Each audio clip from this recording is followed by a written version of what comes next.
নমস্কাৰ। পলিটেকনিক যিসকলে ইতিমধ্যে অনলাইন এপ্লাই কৰিছে তো তেওঁলোকৰ আৰু যিসকলে এতিয়ালৈ অনলাইন এপ্লাই কৰা নাই তো তেওঁলোকৰ বাবে এই ভিডিঅ'টো, কাৰণ এই ভিডিঅ'ত আজি আপোনাৰ আলোচনা কৰিম যে ছাত্ৰীসকলে যেতিয়া অনলাইন এপ্লাই কৰে তেতিয়া কিছুমান সমস্যাৰ সন্মুখীন হোৱা দেখিবলৈ পোৱা গৈছে কিছুমান ছাত্ৰীৰ ক্ষেত্ৰত, যে তেওঁলোকৰ প্ৰগ্ৰাম যেতিয়া চিলেকশ্যন কৰে নাই বা প্ৰগ্ৰাম যেতিয়া চিলেক্ট কৰিব লগা হয় সেই সময়ত তেওঁলোকৰ যি চিলেকশ্যন অপশ্যন আহে অৰ্থাৎ যি কলেজ ব্ৰাঞ্চ আহে সেইটো তেওঁলোকৰ অহা নাই, শ্ব' কৰা নাই।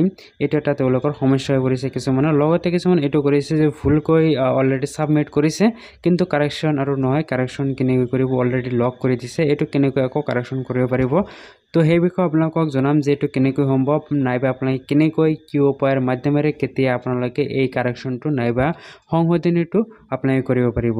লগতে এইটো কিছুমানে জনাই আছে যে ডকুমেণ্ট আপলোড কিয় নহয়, ডকুমেণ্ট আপলোড নোহোৱাৰ কাৰণ কি, এইটো কিছুমানে সুধি আছে। তো এইটো আপোনালোক জনাম যে কি কাৰণত আচলতে আপোনাৰ ডকুমেণ্টটো আপলোড হোৱা নাই, কি ফৰ্মেটত থকাৰ কাৰণে আপোনাৰ আপলোড হোৱা নাই, তো সেই কাৰণটো আপোনালোকে জানিব পাৰিব।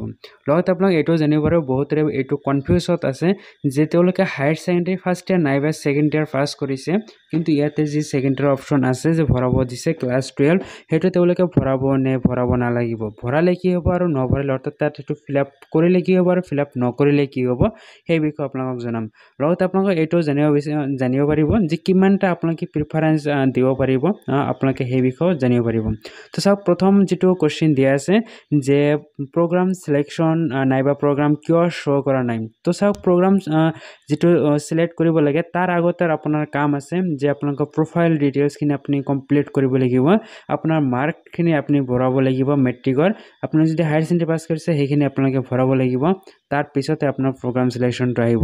তো আপোনালোকে আপোনালোকে নিজৰ যিটো প্ৰফাইল এই প্ৰফাইলৰ কামটো আপোনালোকে সম্পূৰ্ণ কৰিব লাগিব, তাৰপিছতহে আপোনালোকে ছেভ নেক্সট কৰি যাব, তাৰপিছতে আপোনালোকৰ এই যি প্ৰগ্ৰাম চিলেকশ্যন আছে এই প্ৰগ্ৰাম চিলেকশ্যনটো আপুনি আহি যাব, এনেবল হৈ যাব, আপোনালোকে ক্লিক কৰিলে এইটো কাম কৰিব, আপোনালোকে চিলেক্ট কৰিব পাৰিব। তো 2 নম্বৰ কুৱেশ্যন এইটো কিছুমানে সুধিছে দুই এজনে যে কাৰেকশ্যন অলৰেডি তেওঁলোকে কৰিব লাগে বুলি কৈছে, অলৰেডি তেওঁলোকে ভুলকৈ ছাবমিট কৰিছে। তো মই আগৰ ভিডিঅ'ত কৈছিলোঁ যে আপোনালোকে আগতে ছাবমিট নকৰিব, আপুনি ভুলকৈ আগতে ফৰ্ম ফিল আপ কৰি নিদিব, কাৰণ এইটো এবাৰহে ৰেজিষ্ট্ৰেশ্যন হয়, আপোনালোকে দুইবাৰ আপোনালোকে ৰেজিষ্ট্ৰেশ্যন কৰিব নোৱাৰে। তো চাওক, অলৰেডি যিহেতু তেওঁলোকে কাৰেকশ্যন মানে কৰিব লগা হৈছে, ভুলকৈ ছাবমিট কৰি দিছে, তো এইটো কেনেকৈ কাৰেকশ্যন কৰিব।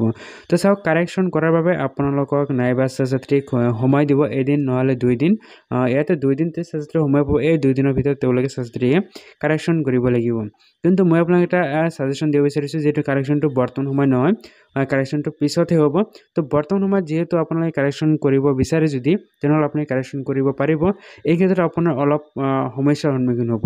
আপুনি যিটো মোবাইল নম্বৰ আৰু ইমেইল আইডি দি আপোনালোকে ৰেজিষ্ট্ৰেশ্যন কৰিছে সেই ইমেইল আইডিটো আৰু আপোনাৰ মোবাইল আইডিটো চেঞ্জ কৰিব লাগিব। আপুনি নতুনকৈ বেলেগ মোবাইল নম্বৰ আৰু বেলেগ ইমেইল আইডি দি ৰেজিষ্ট্ৰেশ্যন কৰিব লাগিব, তাৰপিছতে আপোনালোকে নতুনকৈ প্ৰচেছত আহিব লাগিব, তেতিয়াহ'লে আপোনাৰ নতুনকৈ আকৌ ফৰ্ম ফিল আপ কৰি আপোনালোকে শুদ্ধকৈ ফৰ্ম ফিল আপ কৰিব পাৰিব।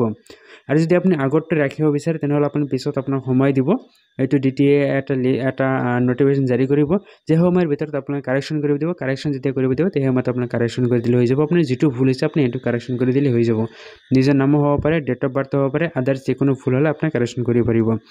তো 3 নম্বৰ কুৱেশ্যন সুধিছে যে ডকুমেণ্ট কিয় আপলোড হোৱা নাই। তো ইয়াতে চাওক, ডকুমেণ্ট কিয় আপলোড হোৱা নাই, ডকুমেণ্ট আপলোড নোহোৱাৰ কিছুমান কাৰণ আছে। চাওক, ডকুমেণ্ট কি কাৰণত আপলোড হোৱা নাই ইয়াতে আপোনাক চাব পাৰিব যে ডকুমেণ্টবিলাক আপোনালোকে কি ফৰ্মেট দিব লাগিব, JPEG নাইবা JPG নাইবা PDF। তো এইকেইটা ফৰ্মেটত আচলতে আমাৰ মোবাইলত আজিকালি এইটো হৈয়ে থাকে, ফৰ্মেটকেইটা JPG আমাৰ থাকে আৰু PDF থাকে। তো ইয়াৰ উপৰিও হোৱা নাই।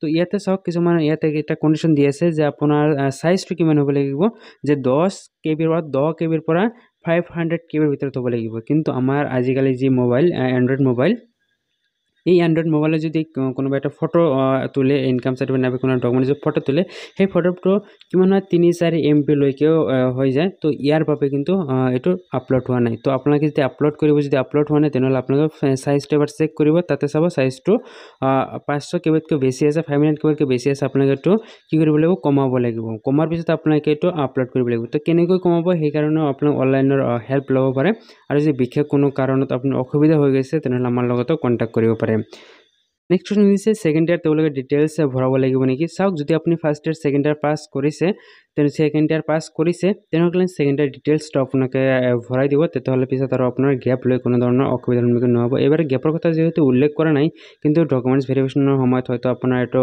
অলপ সমস্যা হ'ব পাৰে, সেইকাৰণে যদি আপুনি পাছ কৰিছে আপোনালোকে এইটো ভৰাই দিব, কোনো অসুবিধা নাই। তো নেক্সট আৰু লাষ্ট কুৱেশ্যনটো সুধিছে বহুত হৈছে প্ৰিফাৰেঞ্চ আমি কিমানটাকৈ দিম। তো চাওক, যিসকল পাৰ্চেণ্টেজটো কম আছে তেওঁলোকে যিমান পাৰে, পাৰ্চেণ্টেজ যদি কম আছে তেওঁলোকে যিমান পাৰে সম্ভৱ তেওঁলোকে প্ৰিফাৰেঞ্চটো বেছিকৈ দিলে হ'ল, আৰু যিসকলে পাৰ্চেণ্টেজ বেছি তেওঁলোকে 4-5টা বা 10টা তেওঁলোকে প্ৰিফাৰেঞ্চ দিলে হৈ যাব। মই আপোনালোকক মই ছাজেশ্যন দিবলৈ চেষ্টা কৰিম যে আপোনালোকে মিনিমাম 10টা 12টাকৈ আপোনালোকে প্ৰিফাৰেঞ্চ এড কৰিব।